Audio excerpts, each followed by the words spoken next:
라는 말씀을 전하도록 하겠습니다. 세상이 불행한 이유는 잘못된 소통 때문이라고 생각합니다.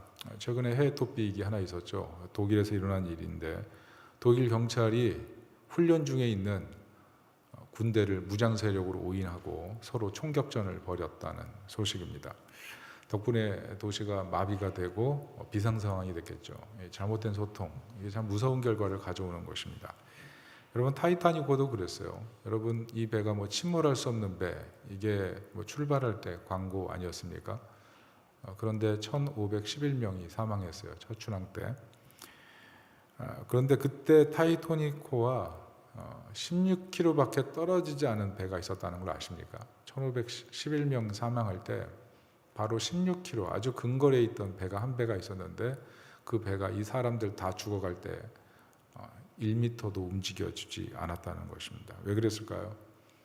근처 한 250km 떨어진 곳에서는 SOS 신호를 듣고 많은 배가 달려갔습니다. 그렇지만 이 배는 달려가지 않았어요. 그 이유가 무엇이냐면 소통 때문입니다. 타이타닉호에서 구조 신호를 보낼 때 이 배에 무선 교신소가 잠들어 있었습니다. 그리고 타이타닉호에서 이 배를 향해서 계속 구조 신호, 불꽃 같은 걸 쐈지만 그 배 선장도 그 신호가 뭔지 이해하지 못했어요.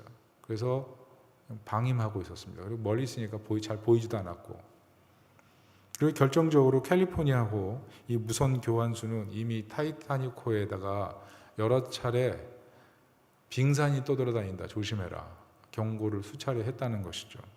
그런데 타이타닉호 교환수가 뭐라 그랬냐면 딱 한마디 했습니다. 닥쳐. 소통이 안 된 거죠. 결국 빙산과 충돌하고 수많은 사상자가 난 것입니다. 만약 소통이 잘 되었다면 어떻게 되었을까요? 소통이 굉장히 중요하죠. 신앙생활의 위기도 그렇습니다. 사람과 소통 중요하죠. 그러나 사람과 소통을 노력하다가 성령과 소통이 약해지면 그 신앙생활이 위기가 되는 것입니다. 오늘 예배드리고 있는데 하나님과의 소통이 없고 영적으로 하나님 앞에 올바로 서 있지 못하다면 그게 진짜 위기가 아니겠습니까? 성경학자인 크리스토퍼 라이트가 성령의 인도하심 속에 사는 삶, 그것이 신앙의 정수다, 이렇게 얘기를 했어요. 성령의 인도하심, 그 속에 있는 것이 얼마나 행복하고 아름다운 것인지, 얼마나 능력 있는 것인지 그것을 깨달아야 한다는 것입니다. 특별히 예수님께서는 성령을 보내시면서 우리와 성령과 소통하기를 원하셨습니다. 그게 요한복음 14장 26절인데요. 같이 한번 읽겠습니다. 시작. 요한복음 14장 26절입니다.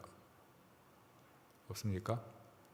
네, 제가 읽어드리겠습니다. 보혜사 곧 아버지께서 내 이름으로 보내실 성령, 그가 너희에게 모든 것을 가르치고 내가 너희에게 말한 모든 것을 생각나게 하시리라. 성령께서 우리를 가르치시는 분이에요.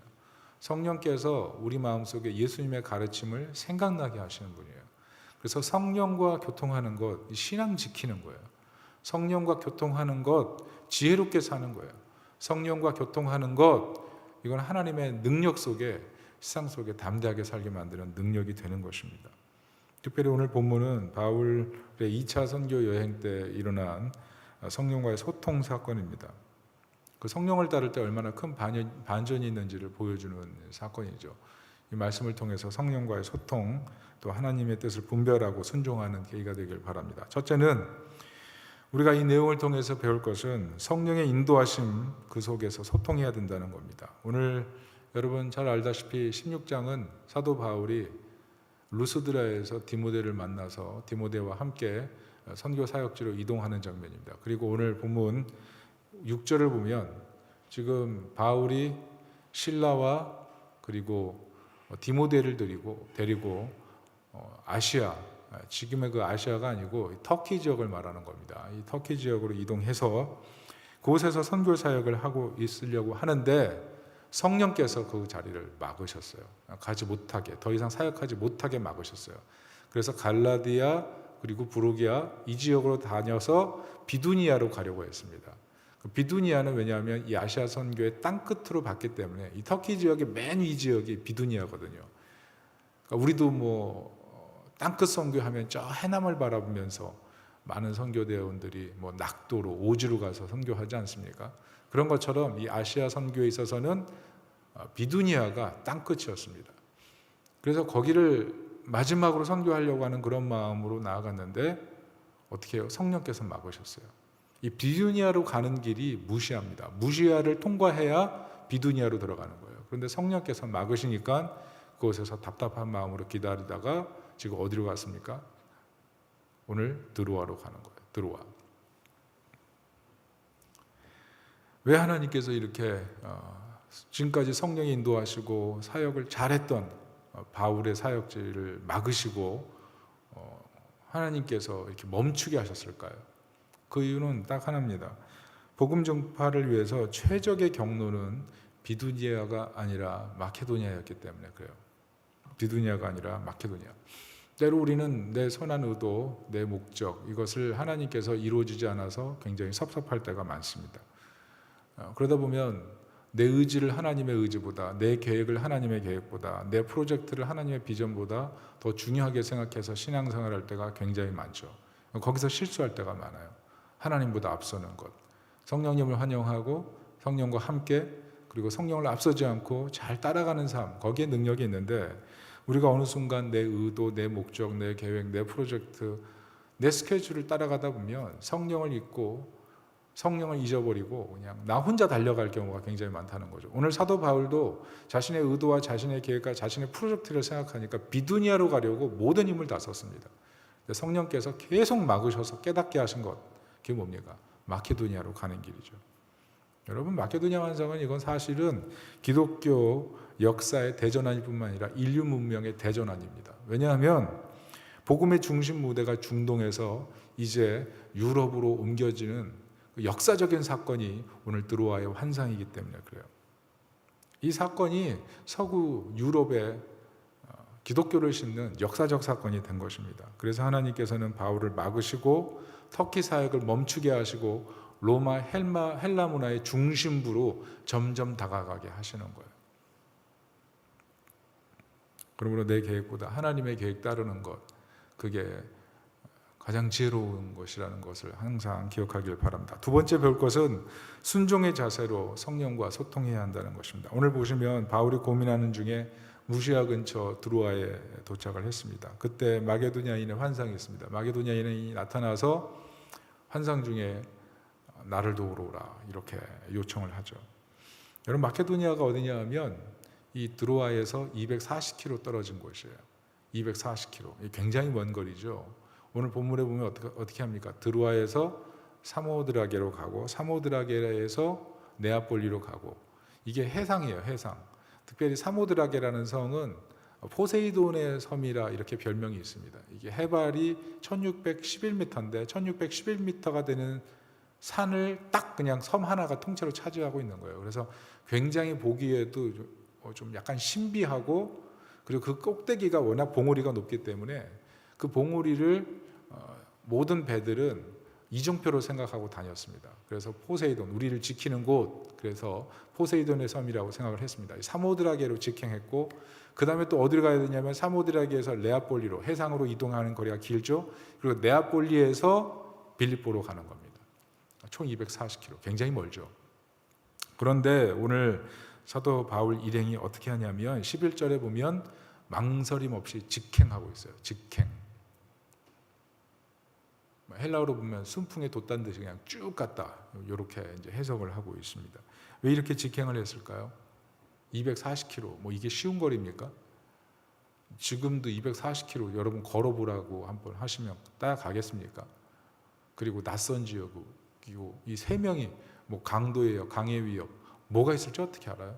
그런데 곧바로 기쁘게 달려갔다는 겁니다. 그 이유는 무엇이냐면 이것이 사명의 재확인이었기 때문에 그렇습니다. 여러분, 사도 바울이 맨 처음에 다메섹에서 예수님 만날 때 예수님께서 뭐라 그러십니까? 내가 어찌하여 나를 핍박하느냐, 충격받았죠. 지금까지 예수님이 그냥 하나님의 아들로 생각하지 않았어요. 그냥 뛰어난 능력이 있는 어떤 그런 존재로 생각했단 말이에요. 그러나 환상 중에 예수 그리스도가 메시아고 하나님의 아들이신 것을 깨닫고 큰 충격을 받았을 때 성령께서 역사하셔서 눈을 멀게 해버리시잖아요. 그리고 나서 직가라는 동네로 이동을 하는데 거기서 누구를 만납니까? 성령께서 아나니아를 만나가지고 아나니아를 통해서 하나님의 비전을 듣습니다. 그 비전이 뭐냐면 너를 임금과 이스라엘과 이방인에 보내는 나의 택한 그릇으로 사용하겠다. 그게 하나님의 메시지 아닙니까? 그 메시지를 듣고 바울이 큰 감동을 받고 곧바로 복음 사역을 시작하잖아요. 그리고 사도행전 26장에 보면 아그리파 왕 앞에서 뭐라 그럽니까? 당신이 묶인 것 외에는 나와 같이 되기를 원합니다. 그렇게 얘기를 하죠. 임금에게 복음을 전하는 아나니아의 예언. 그리고 그가 뭐라 그러냐면 하나님께서 당신뿐만 아니라 이스라엘 사람들과 이방인에게 나를 보낸 것입니다라고 확실하게 얘기하죠. 다메섹에서 바울도 그 분명한 예언을 받은 거예요. 그리고 아나니아를 통해서 확인을 하고 분명한 확인을 통해서 지금까지 사역을 했다는 거죠. 그런데 지금 어떻게 해요? 하나님께서 어디로 가라고요? 마케도니아로 가라. 그러니까 이것은 새로운 부르심이 아니라 사명의 재확인인 거예요. 그러니까 240km나 되는 그 먼 거리를 이 세 사람이 아주 신명나게 달려가는 겁니다. 그리고 오늘 빌립보는 어떤 곳이었습니까? 원래 알렉산더의 아버지 필립 2세가 지은 식민도시죠. 그런데 이곳을 어떻게 누가 점령합니까? 로마에서 점령합니다. 특별히 옥타비아누스가 이곳을 점령하죠. 옥타비아누스가 카이사르의 양아들이잖아요. 그런데 이 카이사르의 양아들 중에 한 명이 또 누구냐면 블루투스죠. 블루투스가 카이사르를 암살하는데 나중에 옥타비아누스가 황제가 됐을 때 이 블루투스 군대와 싸우는 곳이 마케도니아입니다. 그래서 마케도니아에서 전쟁에 승리한 뒤에 옥타비아누스의 군대를 퇴역시켜 가지고 어디로 보냈냐면 이 빌립보로 보냈어요. 또 나중에 옥타비아누스가 이 로마 황제, 이 완전한 통치자가 되기 위해서 나중에 애굽 이집트에서 클레오파트라와 연인 관계에 있던 옥타비아누스와 전쟁하죠. 옥타비아누스와 전쟁할 때 이 해전 이름을 악티움 해전이라 그러잖아요. 악티움 해전이라 그럽니다. 이 해전에서 이 옥타비아누스의 군대로 열심히 싸웠던 사람들에게 노고를 취하면서 퇴역시켜 가지고 휴양지로 준 곳이 어디냐면 빌립보예요. 그러니까 빌립보는 어떤 곳이냐면 옥타비아누스의 충성된 가신들, 퇴역군인들이 모인 곳이에요. 그래서 여기를 뭐라고 불렸냐면 제2의 로마다 이렇게 불렀습니다. 여기는 세금이 면제되고요. 그리고 황제에게 상소할 권리가 있고요. 죄를 지어도 채찍맞지 않을 그런 권리가 있습니다. 그리고 무엇보다 이 지역은 광산으로 유명해요. 금광으로 유명하고 의료도시고 그리고 아이들에게 굉장히 잘 자랄 수 있는 그런 교육도시였습니다. 그러니까 이 빌립보는 굉장히 살고 싶은 곳, 그런 곳이었어요. 그곳에 누가 와요? 바울이 들어가는 겁니다.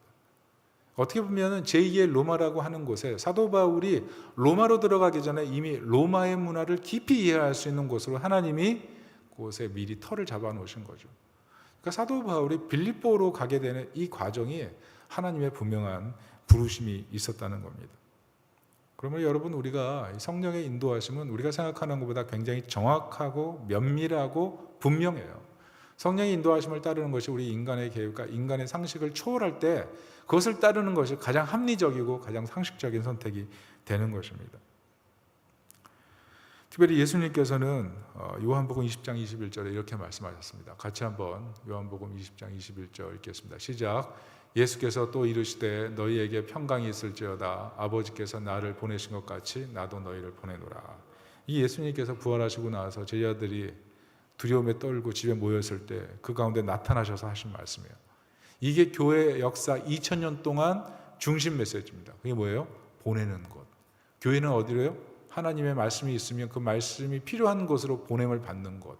그게 바로 교회라는 거예요. 교회는 늘 보냄을 받는 거예요. 세상 속에 들어가서 복음 전하고 하나님 복음이 필요한 곳에 사람을 보내고, 이게 교회가 해야 될 일이라는 거죠. 하나님의 부르심이 있으면 시간, 물질, 몸, 모든 것들 헌신해서 그곳에서 하나님의 나라를 세우는 것, 그게 교회의 사명이었다는 겁니다. 오늘 사도 바울이 이 사명 앞에서 너무나 기쁘게 지금 달려가고 있는 거예요.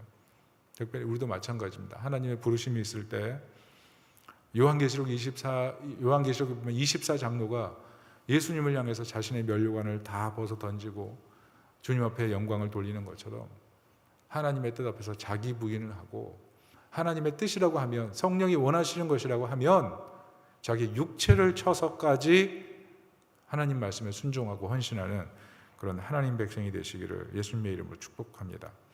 자, 그럴 때 어떤 결과가 있습니까? 마가복음 16장 20절 같이 한번 읽어보겠습니다. 시작. 제 아들이 나가 두루 전파할세 주께서 함께 역사하사 그 따르는 표적으로 말씀을 확실히 증언하시니라. 주님께서 함께 하시기 시작합니다. 우리가 성령 인도하심을 따를 때 주님이 바로 내 곁에 내 삶에 분명하게 일하시는 것을 깨닫게 돼요. 여러분, 이게 진짜 능력이죠. 주님이, 부활하신 주님이 내 삶에 여전히 같이 하고 계시다는 사실을 분명하게 깨달으면서 신앙생활을 하는 것, 이게 얼마나 담대하고 기쁨을 주겠습니까? 우리가 신앙생활 하는데 이 주님의 이끄심을 삶에서 경험하지 못한다면 이게 얼마나 무력하고 연약한 신앙생활이 되겠습니까? 지난주 수요일 날 제가 성도님들과 볼링 시합을 했습니다. 두 편으로 나눠서 쳤어요. 근데 제 편에 있는 한 분은 공을 도랑으로 보내시더라고요, 계속. 그리고 제 또 한 편에 계신 분은, 제 편에 계신 분은, 또 한 분은 폼이 너무 우아해요. 저한테 그랬어요. 폼이 중요합니다. 피니쉬 그랬어요. 마지막까지 잘 해야 잘 된다는 거죠. 근데 하시는 말씀이 자신은 볼링을 쳐본 적이 없다는 거죠. 그러면서 자신은 이제 골프만 쳤다고. 그래서 잘 될까 걱정했어요. 그리고 또 한 분은 볼링을 치러 갔는데 엉덩이 근육에 담이 걸린 거예요. 하도 운동을 안 해가지고 엉덩이 근육에 담이 걸려가지고 볼링을 치는데 다리가 벌려지지 않아요. 자, 그게 우리 팀이었어요. 이 3명 중에 1명이 접니다. 그렇게 볼링을 치는데 치다가 심심하니까 음료수 내기를 했어요. 음료수 내기를 합시다. 그런데 분명히 상대편도 우리랑 비교할 때 독인 객인이었거든요. 분명히 그쪽도 도랑으로 계속 보내는 그런 사람들이 다였어요. 그런데 갑자기 음료수 내기를 시작하니까 이분들이 잘 치기 시작하는 거예요. 도랑으로 안 빠져요. 가운데로만 가요. 그래서 어떤 분은 막 그 도랑 바로 옆으로 공이 막 굴러가면서 떨어질 듯 하면서 마지막에 가운데로 훅 들어가는 거예요.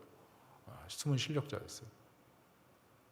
그래서 게임을 하는데 막 조바심이 나죠. 그렇지만 우리 팀은 굉장히 편안한 마음으로 볼링을 쳤습니다. 왜냐하면 우리 팀에는 완전체 지집사님이 계셨거든요. 그분이 우리 3명보다 훨씬 뛰어난 실력을 갖고 계셨어요. 그분이 우리 모든 성적을 커버할 만큼 볼링을 잘 치더라고요. 꼭 명량해전에 있는 것 같았어요. 신에게는 아직 배가 12척이 있습니다. 너무 잘 치는 거예요. 여러분 지금 볼링 시합에 안 가 있어가지고 아직 실감이 안 나실 텐데 그분이 우리 치고 나서 또랑에 빠지면 불러가지고 이렇게 쳐라 저렇게 쳐라 성령님이 교육하시는 것처럼 계속 코치를 해줬어요. 자, 어떻게 됐을까요? 우리가 이겼어요. 분명히 처음에 볼링 칠 때는 난 볼링 못 쳐요. 관심이 없어요. 목사님이 오라 그래서 왔어요. 뭐 시합 있다니까 왔어요. 간식 준다니까 왔어요. 뭐 다 모여가지고 진짜 오합지졸이었는데 볼링 딱 치고 나서 하는 말이 한 판 더 칩시다. 그렇지만 더 안 쳤어요. 그리고 다음을 기억하고 이제 흩어졌는데 저는 이 선교가 이런 것이 아닌가, 사도 바울이 경험한 선교가 이런 것이 아닌가. 우리 대장 예수님께서 앞서가시기 때문에 우리 능력 없어요. 그런데 예수님 따라가니까 거기에 승리가 있는 거예요. 이게 중요한 겁니다. 우리 인생 살다 보면 재능이 있어서 승리하는 게 아니에요. 뭐 체력이 좋아서 승리하는 게 아니에요. 내가 뛰어나서 승리하는 게 아니에요. 하나님이 우리 앞서가시기 때문에, 우리 대장 대신 예수님께서 부족한 능력을 커버하시면서 이끌어 가시기 때문에, 예수님께서 보내신 성령께서 우리를 늘 코치하시고 보혜사 성령께서 우리 마음을 위로하시고 용기를 주시고 희망을 주시기 때문에 우리가 감당하는 것 아니겠어요? 여러분, 예수님의 약속하신 이 성령을 우리가 구하잖아요. 그럼 성령의 충만함이 이르잖아요. 그럼 그 성령의 충만함이 우리로 하여금 세상을 이기는 능력을 가지는 거예요. 예수님 뭐라 그러십니까? 세상에서 환난을 당하나 담대하라. 내가 세상 이겼노라 그러잖아요. 세상을 이기신 예수 그리스도께서 우리에게 성령을 주셨어요. 이 성령으로 동행할 때 우리가 어떤 난관도 돌파하게 되는 것입니다. 그래서 우리가 할 일은 이 성령과 소통하는 것, 특별히 순종으로 소통하는 것, 그게 필요한 것입니다. 마지막 3번째는 성령께서는 사람을 통해서 열매를 맺으세요. 오늘 잘 아시죠? 사도 바울 일행이 누구를 만납니까? 성령께서 인도해 주셔서 루디아를 만나요. 그 강가의 여인들을 만나요. 그리고 또 누구를 만납니까? 귀신 들린 아이를 만나요. 그리고 또 감옥에서 간수를 만나요. 여러 사람을 만나잖아요. 근데 그 사람들이 다 예수님의 권능에 사로잡혀서 하나님의 나라를 경험하게 되지 않습니까? 특별히 강가의 여인들은 어때요? 원래 유대인들은 10명만 모이면 회당을 짓죠. 그런데 이 빌립보에는 회당을 지을 만한 유대인들이 없던 도시예요. 그러니까 완전 생짜배기. 사도 바울은 항상 선교지에 들어가면 유대인들과 배틀했거든요. 유대인들에게 복음을 전하고 그들이 회심하고 또 유대인들이 안 믿는 사람에게 핍박을 받고 이런 여러 과정이 있는데 마케도니아로 가니까 이런 핍박도 없고 도리어 회당도 없어요. 유대인이 없어요. 그래서 회당이 있나 하다가 없으니까 유대인들은 보통 정결 예식을 강가에서 많이 했습니다. 물가에서 많이 했습니다. 그러니까 물가로 간 거예요. 근데 물가로 가니까 아니나 다를까 유대 신앙을 갖고 있는 여인들이 모여가지고 기도하고 있는 거죠. 성령이 인도하심인 거죠. 성령의 인도하심을 따라서 차분하게 한 2km 정도 걸었더니 물가의 당도에서 그들에게 복음을 전하게 된 겁니다. 특별히 루디아는 어떤 여인입니까? 두아디라 성에 자주색, 옷감을 파는 그런 여인이었죠. 당시 이 자주색 염료는 아시다시피 굉장히 비싼 거였어요. 그래서 이 루디아를 보통 사람들은 굉장히 부유한 섬유업에 종사하는 여인이다 이렇게 생각을 했죠. 특별히 이 두아디라는 어떤 곳이냐면 유대인 공동체가 시민권을 가진 곳입니다. 그래서 유대인 공동체가 시민권을 갖고 자유롭게 활동을 했기 때문에 어릴 때 두아디라에서 유대교로 개종했을 것이다 라고 학자들이 생각해요. 그 여인이 장사하다가 지금 이 빌립보에 와서 장사를 하기 시작했는데 이곳에서 복음을 만난 거예요. 성령께서 마음을 여시니까 어떻게 됩니까? 그 한 사람뿐만 아니라 온 가족까지 예수 믿고 구원받는 역사가 일어난 거죠. 이것을 통해서 우리가 발견하는 건 무엇입니까? 구원은요, 사람의 설득력에 있지 않아요. 성령의 주권적인 역사예요. 우리가 할 일은요, 그냥 입술을 열어서 전하는 거예요. 그게 그 자리에 있어주는 거예요. 그 자리에서 하나님께서 원하시는 말씀을 그냥 전해주는 거예요. 그러면 거기서 구원 사건이 일어나는 것입니다. 특별히 루디아가 어떻게 합니까? 사도 바울 일행까지 자기 집에 강권해서 초대해서 온 집이 사도 바울 일행을 격려하고 위로하는 그런 시간을 보내잖아요. 특별히 여기 10절인가에 보면 우리라고 표현되어 있죠. 우리. 이 뜻이 뭡니까? 이 사도행전의 저자인 누가가 동참했다는 뜻이에요. 이 빌립보 사역에서 사도행전의 저자인 누가가 이전까지는 그들로 표현되어 있거든요. 근데 우리로 바뀌어요. 이것은 누가가 들어갔다는 사실이죠. 누가까지 해서 이 빌립보에서 격려받고 사역할 힘을 얻고 있는 거죠. 이처럼 이 복음이 증거되는 곳에 어떤 역사가 있냐면 말씀이 머물러요. 말씀이 심겨요. 이게 굉장히 중요한 겁니다. 하나님 말씀이 증거되잖아요. 그럼 말씀이 어떤 사람에게는요 머물러요. 어떤 사람에게는 말씀이 심겨요. 그래서 말씀이 양심을 자극해요. 말씀이 영의 눈을 열어요. 말씀이 뿌리 깊이 내려가지고 그 말씀이 내 안에서 자라기 시작해요. 그게 성령의 역사예요. 하나님께서 예정하시고 선택하는 사람은요, 예배 시간에 하나님 말씀이 심겨집니다. 예배 시간에 하나님 말씀이 마음에 들려요. 귀에 꽂혀요.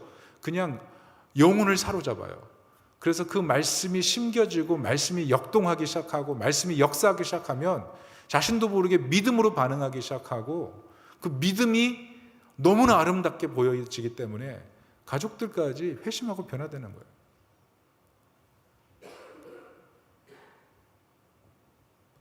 특별히 사도행전 16장 이후는 어떻습니까?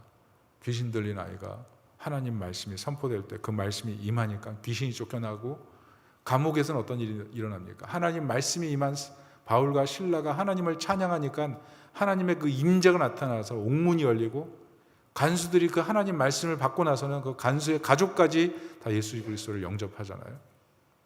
이게 굉장히 중요해요. 성령의 역사가 있으면 마음의 문이 열리고 옥문이 열리고 영의 문이 열리고 다 열리게 돼 있어요. 그래 그런 회심 사건이 일어나는 것입니다. 특별히 이제 우리가 내년 이제 2월에 일본 선교 가는데요. 말씀을 증거할 때 머무는 은혜, 심겨지는 은혜, 문이 열리는 은혜, 이 은혜에 쓰임 받기 위해서 헌신하는 그런 은혜가 있기를 예수님의 이름으로 축원합니다. 특별히 이 말씀의 핵심이 뭡니까? 결국 성령께서 누구를 사용하세요? 사람을 통해서 일하세요. 사람을 통해서. 하나님은 사람을 통해서 일하길 원하세요. 고린도전서 1장 21절 우리 다 같이 한번 읽어보겠습니다. 시작. 하나님의 지혜에 있어서는 이 세상이 자기 지혜로 하나님을 알지 못하는 고로 하나님께서 전도에 미련한 것으로 믿는 자들을 구원하시기를 기뻐하셨도다. 사람은 영적인 존재예요. 영적인 존재라는 사실을 잊어버리고 나면 육적으로만 살려고 그러죠. 근데 육적으로 살기 시작하면 반드시 망할 겁니다. 그러나 성령의 인도하심을 따라서 자신의 영적인 존재인 것을 깨닫고 성령을 따라 살려고 하면 반드시 살아나게 돼 있어요. 최근에 어떤 영상 보니까 그러더라고요. 어떤 내과 의사가 미국에 가서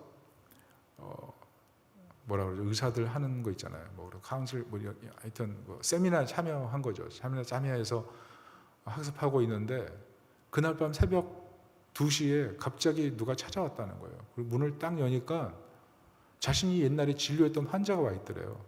그래서 왜 와 있냐고 그러니까 물구렁이 바라보다 사라졌대요. 그리고 와서 한국에 돌아왔는데 그 환자 차트를 보니까 죽었다는 거예요. 돌아가셨다는 거예요. 그런데 그 죽은 시간이 언제냐면 자기가 딱 미국에서 새벽 2시에 그 사람이 찾아왔던 그 시간이에요. 심장내과 의사인데 깜짝 놀란 거죠.